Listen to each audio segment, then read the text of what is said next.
it's embarrassing. Not that embarrassing. Well, look at y'all. Boy, I can see everybody. Every pimple on everybody's face. There's the guy over there that needs squeezing. Oh, that's terrible. I wish I hadn't said that. You're standing looking like you're going to ask a question, right? But before you do that, let me talk about. I've a multitude of subjects to explore, like He-Man. So Kevin Smith, nobody? Very few. I'm not going to start with that. What about? What's your question? All right. So as a pioneer, right close to the microphone. Hi. My name is Margarito. What? Should I be, right up on? Yeah, that's exactly it. Eat the microphone, no matter who was there earlier. Right. All right. Good. I mean it. Get right close. All right. Can you hear me now? Yes, I can hear you now. All right. So as a pioneer and a visionary for, Wait a minute. I'm a space. pioneer? Wait, you're a pioneer what? No, for you. I'm a pioneer. Yeah. So as a pioneer and a visionary, in the space realm, how was your experience going into space less than? Oh, you want to know about the space experience? Yes. All right. So I have a short version, which is people come up when I'm signing those autographs. They go, "How was space?" And I look at them and say, "It was good." Empty. I mean, what am I going to do? Space, the final frontier. So there's a short version. There's also a rather turgid, longer version. Yes, the longer version. Okay. So I've got an album out there called Bill. What has that got to do with space? But it starts there. So, a gentleman who became over many years a friend of mine.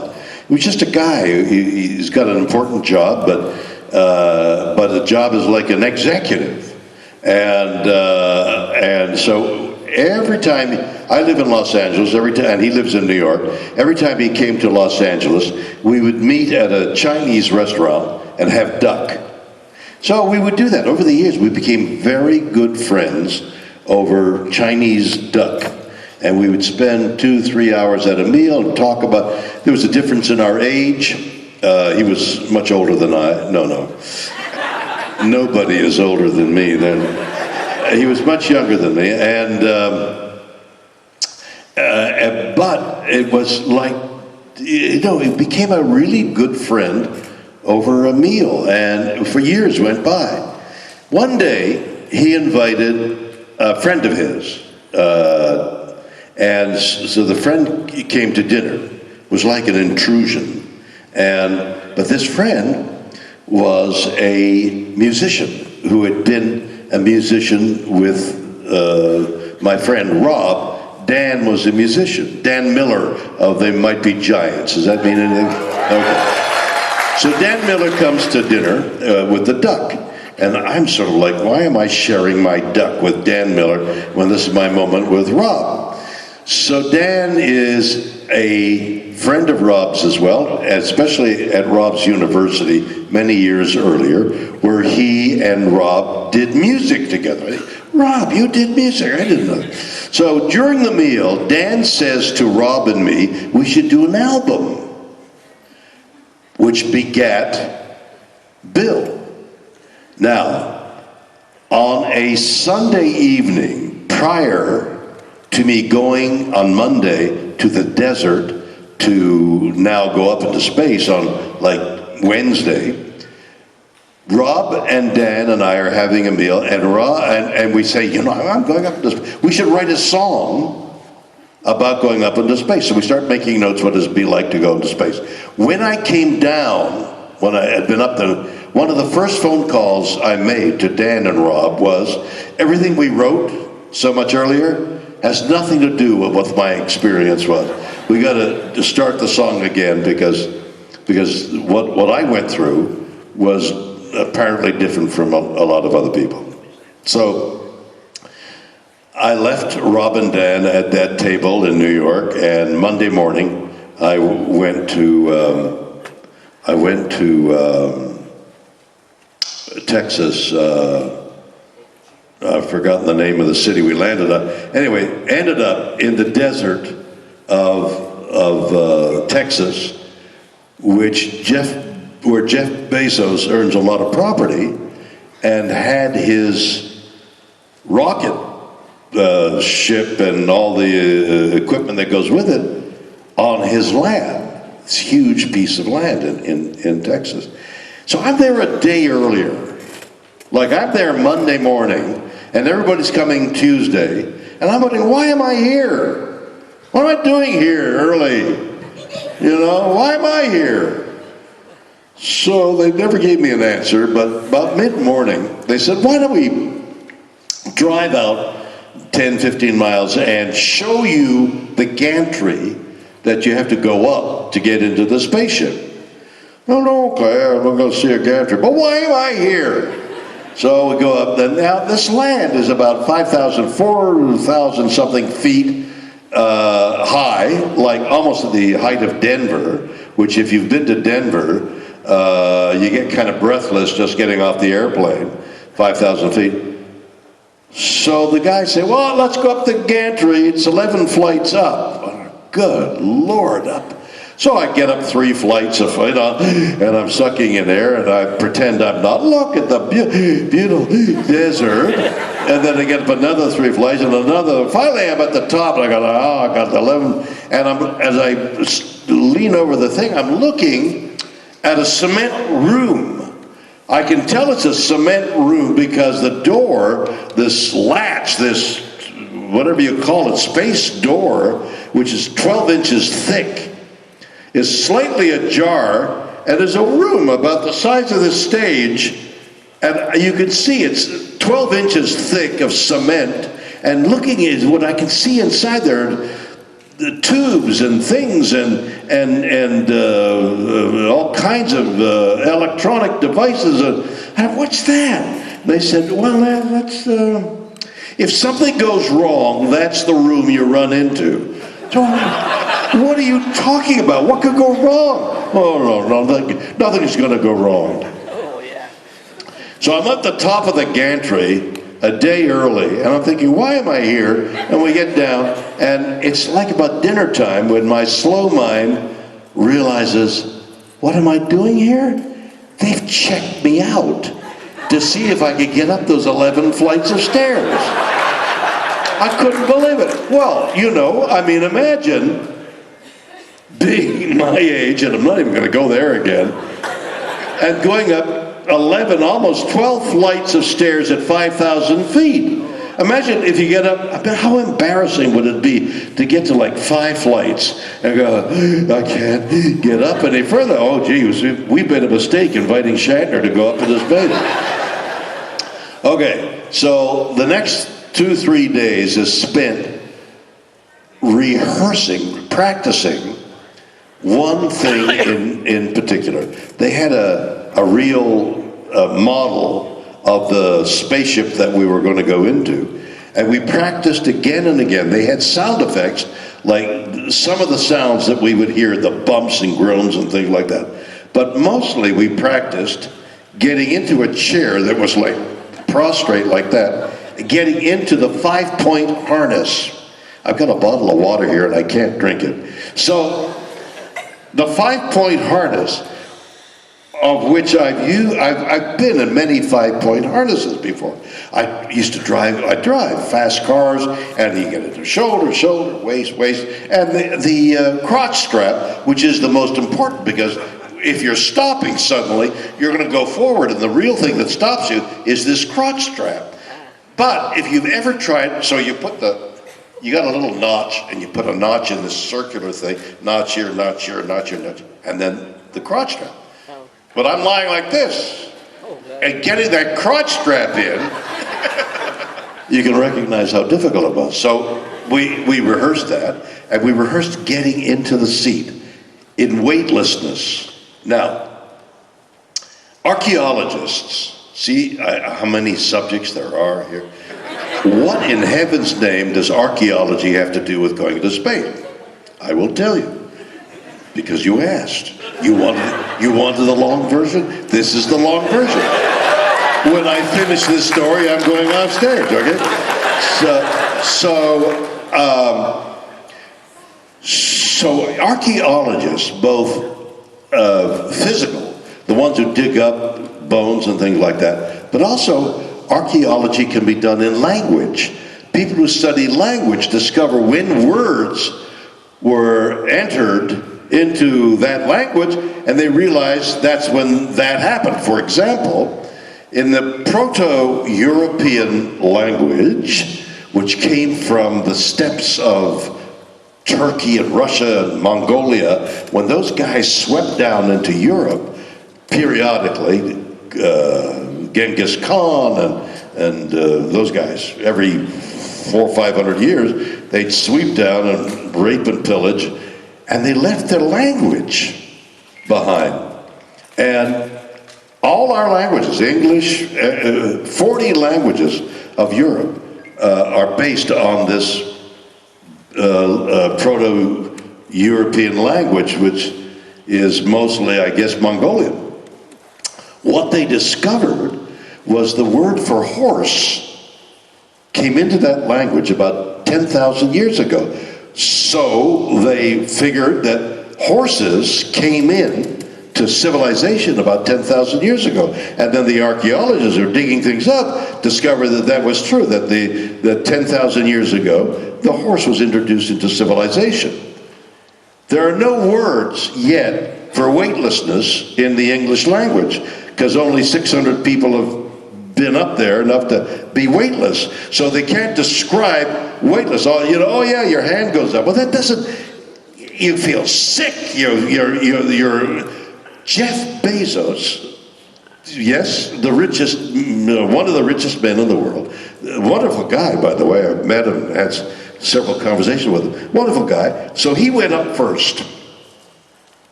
Let me go back to that. So a friend of mine who is a producer said to me one day, I'm going to remember the strains of this story here, said to me, why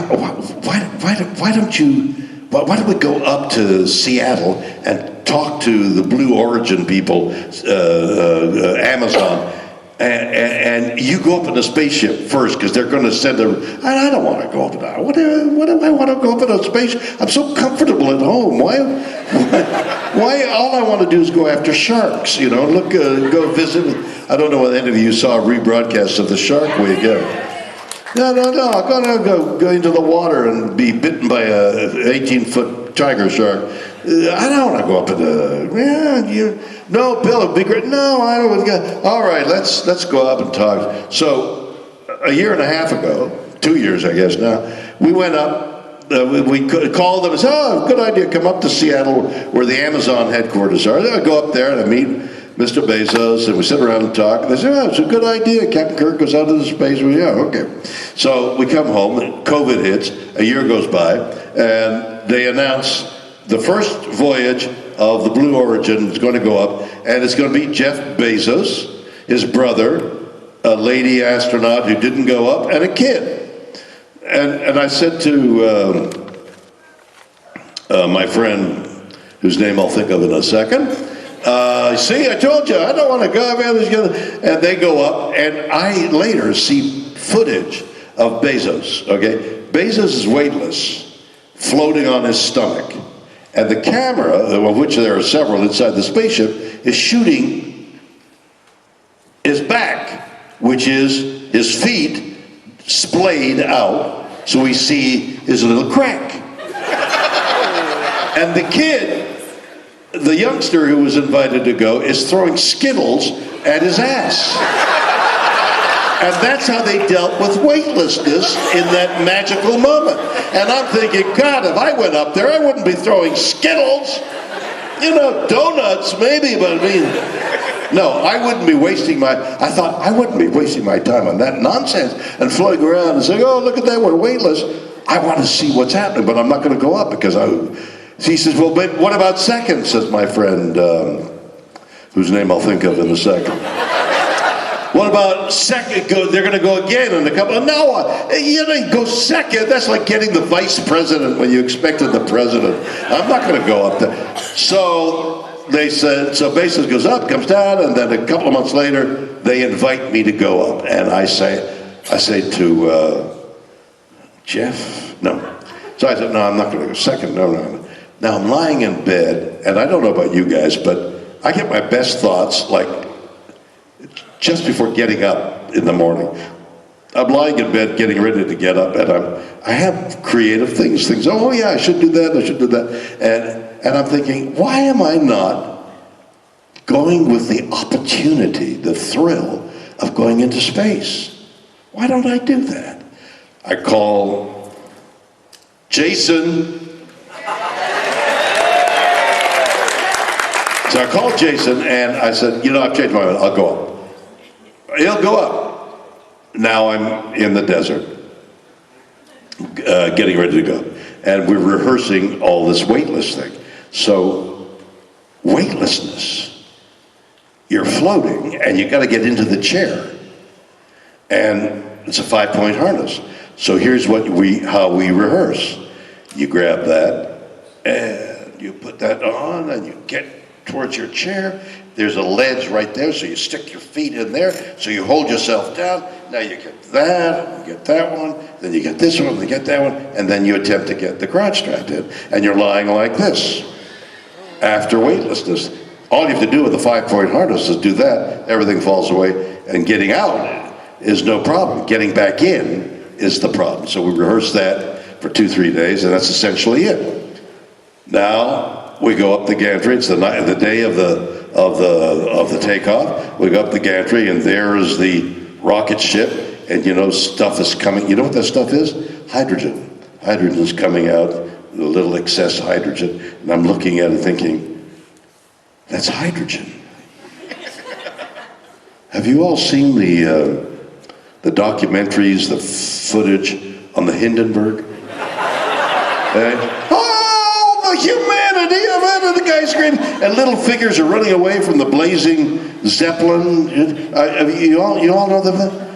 Well, I've seen it several times, and I'm marveling at how tiny the figures are running away, and the thing looks like it's falling on everybody. 35, 40 people died, I think. But the incredible inferno of that blazing, lighter-than-air airship. And I'm thinking, that's hydrogen down there. Now, I'm up the top of the gantry, and that cement room is staring at me, and I'm thinking, the Hubble telescope. Have you any idea what I'm going to do with the Hubble telescope? No. Okay. The Hubble telescope was a 4 billion, 20, 30 years ago, $4 billion thing to enlarge mankind's knowledge of space. And they had England, Canada, and the United States working on the Hubble telescope. They put it all together, they put it up in the air, and then they went to look at it, and it was blurred. And everybody, why is it blurred? Why? And somebody said, the English used imperial measurements, and the Americans used whatever we call ours, and they never talk to each other, so it doesn't fit because there's a difference in millimeter and inches, and they never talk to each other. So the $4 billion telescope to enlarge mankind's knowledge doesn't work because they never communicated. It's called human error. They had to send astronauts back up there to adjust this thing. Human error. Yeah, human error. And then I remember the footage, the tragic footage of the O-ring. Do you remember the O-ring thing? So the O-ring thing was, there's a rubber gasket around the first and second stage of the rocket ship. in which, was it 14 people went in or something like that? And engineers from whoever, it's on the tip of my mind, who made the gasket, knew that at 32 degrees, like almost freezing, that rubber gasket doesn't work very well. And it was 32 degrees, not 33 and not 31, but it was right on the edge, the border of it not working. And I remember reading all those years ago that there was a heated discussion with the engineers as to whether they should delay the launch or go for it. And they had a schedule to meet, and they decided to go for it, being pushed a little by the schedule. Up it went, it exploded, and all those people tragically died. Human error. And I'm in the spaceship with hydrogen, and I'm lying back here. And they start before they start the countdown, somebody in the loudspeaker, there's a loudspeaker system, said, "All right, we're getting ready to pull the gantry away." And I swear to God, this is what the guy said: "If anybody wants to get off, do it now." Honest to God. And I'm thinking, human error, hydrogen. I'm going, no, wait a minute. I'm Captain Kirk. Swear to God. I can't get off, I'm Captain Kirk, for God's sake. So I stayed. And up it went, okay? So there was like 5 Gs going up. I've been in a fighter, F-16, in the back seat. And they were doing turns at 4 or 5 Gs. The pilots of those jet planes wear a suit that when they start pulling these Gs, the suit fills up with air to suppress the blood. So it's turning like that, the blood leaves the pilot's head and goes down into their feet. When it leaves the pilot's head, he faints.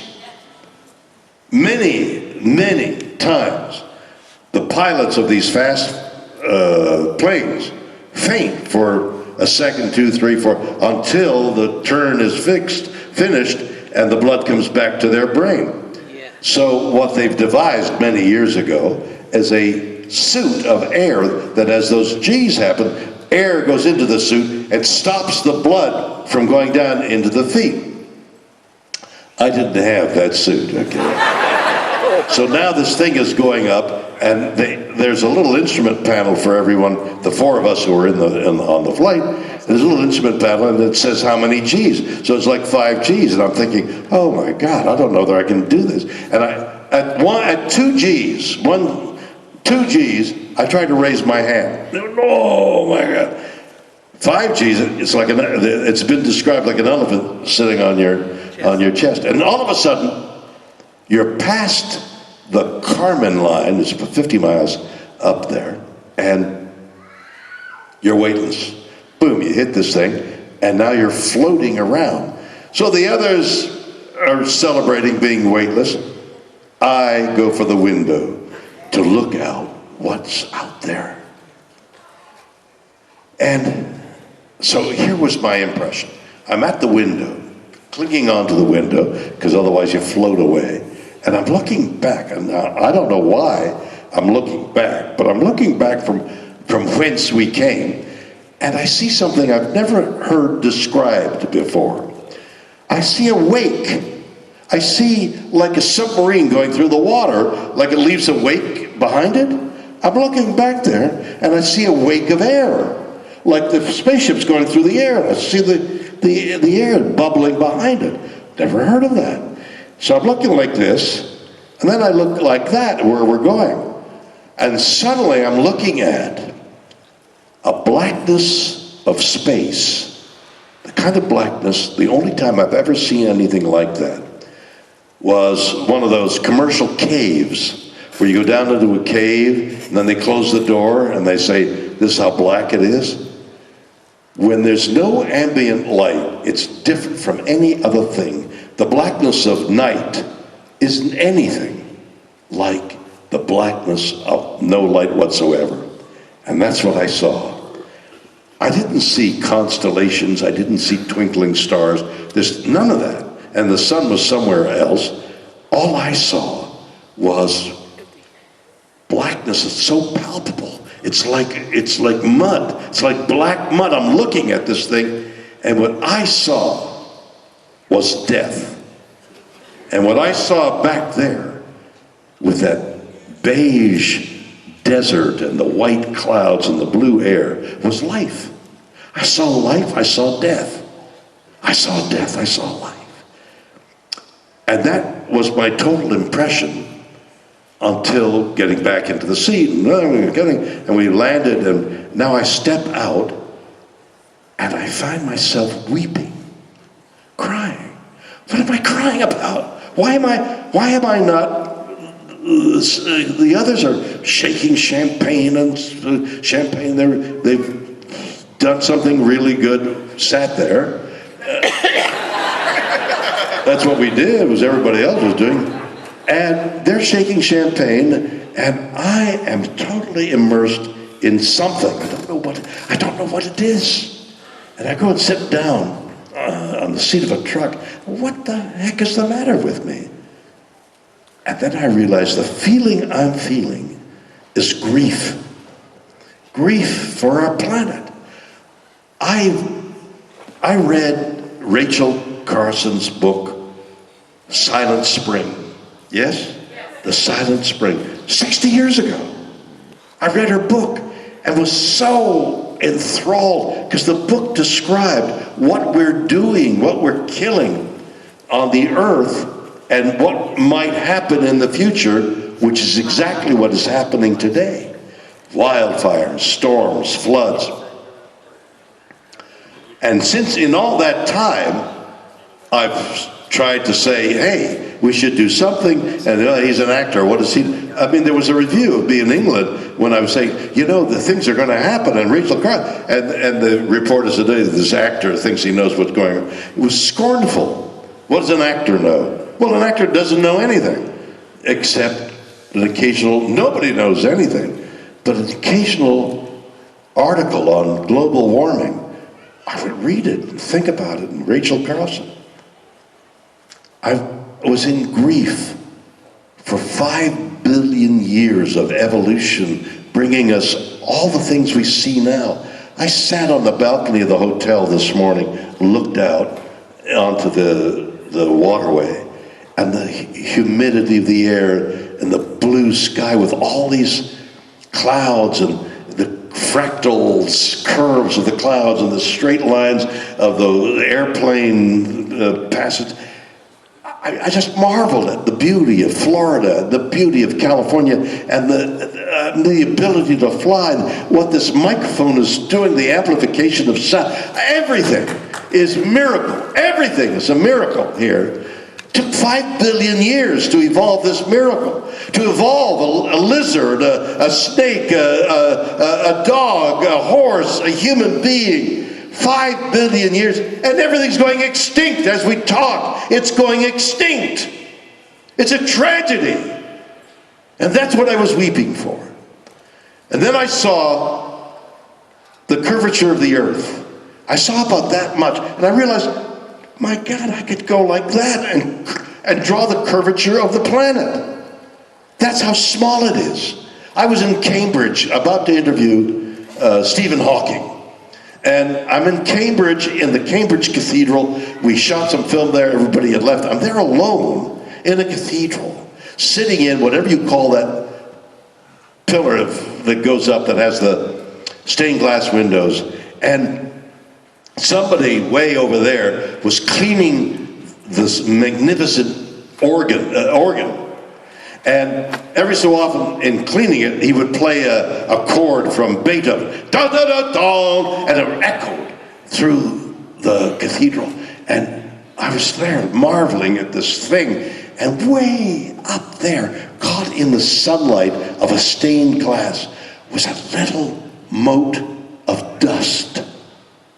And I thought, wow, that's what Earth must look like in this universe. We're a mote of dust. We are a grain of sand in the Sahara Desert. And we, human beings, are on that grain of sand. So how insignificant that planet is, and how even more insignificant we are. You can't express how insignificant whole galaxies can float through each other without touching. That's how big space. Two galaxies, two of billions of galaxies can pass through each other and not affect each other. The Milky Way galaxy apparently was affected by something like that, so the tail end of the Milky Way is bent around, and they surmise that a galaxy had gone through and just affected a few stars over there, a few galaxies over there. That's the enormity of space, and we are on this little tiny planet around a middle-sized star, our sun. That's how insignificant we are. And I thought, that's crazy. And then another thought hit me. We're aware of how insignificant we are. We're aware with the awe of the universe. We're aware. So maybe that's what we're doing. We're in awe of the majesty of the universe. That's what we're doing here. That comforted me somewhat. And then one more thing happened. So Bezos asked me to come to a meeting of 250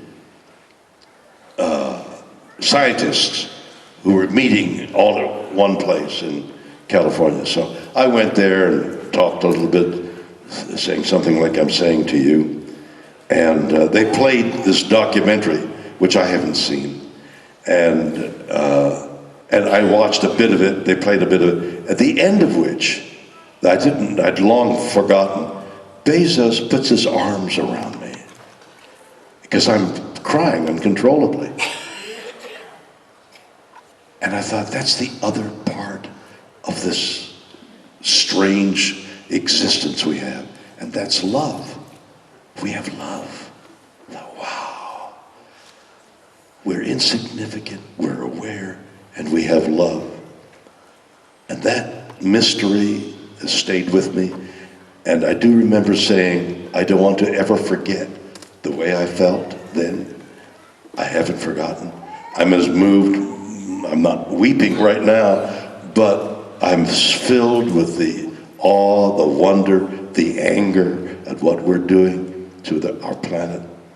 And I'm telling you my story. And that's space.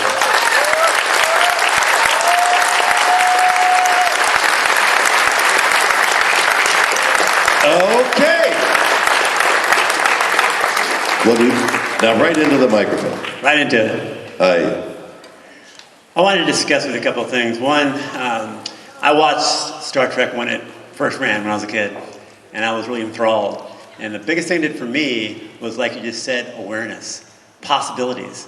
And that led to me going to become a scientist. I'm a veterinarian, so I see all different species you talk about. And see. What kind of engineering are you? Well, actually, all veterinarians are trained in all species. I tend to work. What was that? All vets are trained for all types of animals. They tend to specialize or limit themselves. Wait a minute, you specialize in what? They tend to limit themselves to a dog vet or a horse vet, but we're all trained for every animal in vet school. Yes. So what I work on mostly is house calls for pets. I can come to their home and see their pets in their home. Wow. But I also... what's his name, who has the program? Yeah. Yeah. But I also see cattle. I grew up on a dairy farm. When I was watching Star Trek, I was on the dairy. Really? So Did you milk cows? Oh gosh. Yeah? Thousands. So I have this connection to all types of life. Right. And so one of the things that Star Trek did for me is open my mind to possibilities. Yes. Not to see, there's no solution. No, look for solutions. So it really has affected me just like it has you. I see the bad, I see the good. And I've fought for years to protect the swampland on our property Yes. areas. Yes. That people want to build things through it. No, swampland, especially in Florida with all the storms, the coastal Sure. brush, what do you call it? It recharges our aquifer. It does so many things. Yes, I've been the in court aquifers. so many times fighting all kinds of powerful government agencies, Yes. private entities. Yes. And it's a miracle. Corps of Engineer almost All of them. ruined the Okefenokee. I've been in court with all of them. And my Yeah. swamp is somehow miraculously still there. Yeah. And I'm out there on the farm. We don't have dairy cows now. We have beef cows still. Yes. But I'm out there all the time. But what I was going to say is Star Trek really fueled me for what it takes to become a veterinarian. It's very hard. That's wonderful. You know, two things have struck me, and I stay right there. One is I own some land in outside of Orlando, and I'm very happy to be part of Florida, you know. But next door to the land I own is a lemon grove that is gone. I mean, it's deceased. The trees are dead. Why? Because we've leached the goodness out of the earth, and the trees, searching for nourishment, couldn't find any more. So the citrus industry, which Florida orange juice, Florida lemons, Florida is no longer exists. Right. It no longer exists because of our stupidity. The earth has elements that need to be preserved because everything grows out of the earth. Trees, and verify this, I hope you know this, trees, we have more in common in our DNA with trees than we don't have. We have more in common than we're not common. And trees actively communicate, not only with pheromones downwind, but we've now discovered that trees communicate with electrochemical signals along the mycelium of the fungi. Right. Okay? Electrochemical signals along the fungi, mother trees communicate with the other trees. Electrochemical signals from our brain along dendrites is the way the brain works. I mean, you couldn't find something more similar. One is the beginning, the other is, at least this far, in evolution. Everything is related. Everything is related. We've sucked in Florida, everywhere else too, sucked the goodness out of the earth, and the trees die. And that's why they've died. Now, the possibilities of replacing, of replenishing the earth, next to that dead citrus grove, I saw some trees growing because the farmers there had realized what was happening and was beginning to renew the earth, and the earth is hungry to help us. The other thing I wanted to discuss was, I'm reading a book, it's biology, and it's so beyond my ability to understand that I would read and I realize I'm turning pages I don't understand. But what I got to understand, and maybe you can help us, that's why I'm asking you to stand there.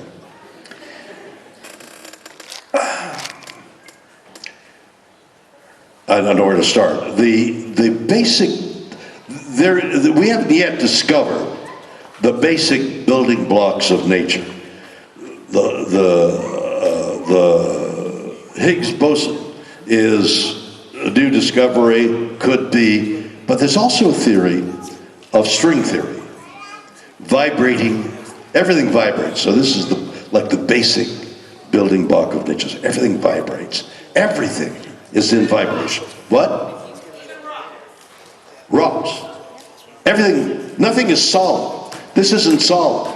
This is just the molecules are closer together, but there's space in between. And the space in that, with an extremely powerful microscope, the space between the molecules, even in this, is extraordinarily wide, not, I don't know whether there's a relationship between how wide the stars are apart, but everything is united and everything is in vibration. Sure.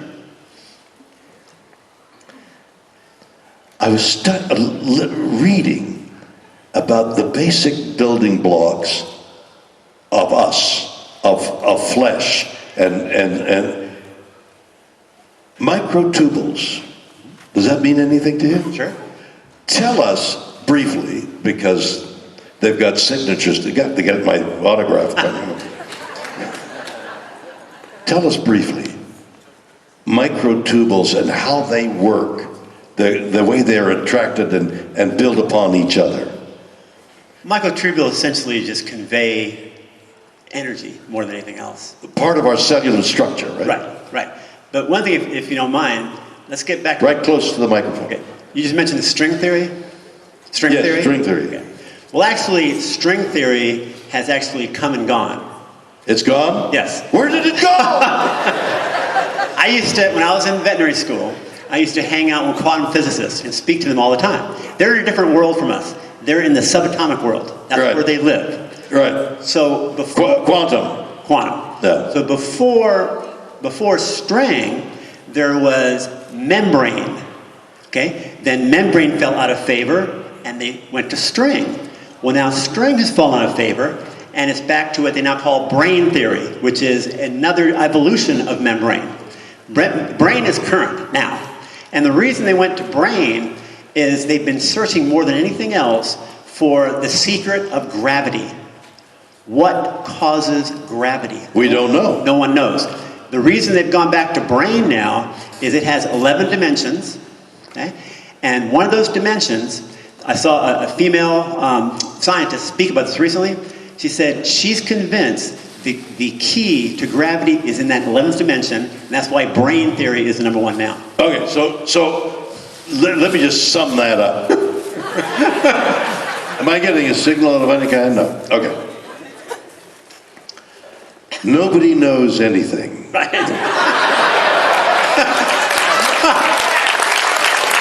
but we keep guessing. We keep guessing. We have theories. So something falls out of favor. Oh yeah, that was wrong. Everybody was into string theory, vibrating. It doesn't really matter because we don't know, and the people who say they know are, a period of time later, are proven incorrect. Everything we think of. I mean, you just have to realize that the universe is expanding when it should be contracting. We don't know why it's expanding. We theorize that I've heard 98%, but take a conservative figure. 90% of the universe is unknown. We think there's dark matter, dark energy. We don't know. But something is driving the universe apart. And we don't know what it is. So how do you make a measurement if you've got a curtain which you can't see through, which permeates 90% of what we can see and feel and do? How do you make a measurement? So does the speed of light exist? We think that's a constant. Einstein said it's a constant. But it may not be. Nothing is permanent. We don't know. All we know is that we live and we die. And the universe, and in particular our Earth, is special. Everything is, where does it come from? What does it do? How does it vibrate? What is it? I think, there's a personal opinion, that it's possible to become part of that vibration. I think through prayer, meditation, awareness, whatever it is, whatever the means it is, you can become part of that vibration. And things begin to happen that, not necessarily good, but have an evolution. Like it's circular, like good becomes bad and bad becomes good. I mean, it's magical. The whole thing is magical. And that's what my book, which is coming out in October, called Bold and Go, it just talks about like what we're talking about.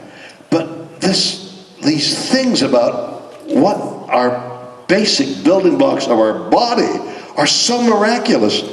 But what I realized from that book, which I couldn't understand, is this. The building blocks are so simple. The construction is like engineering. Engineering.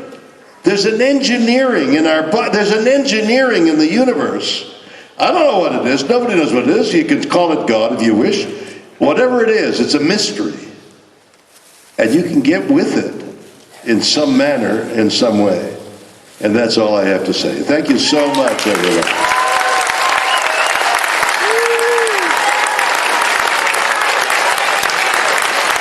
Please, everybody, give a huge round of applause for William Shanter! I don't know if you guys know this, but he can hear you right now.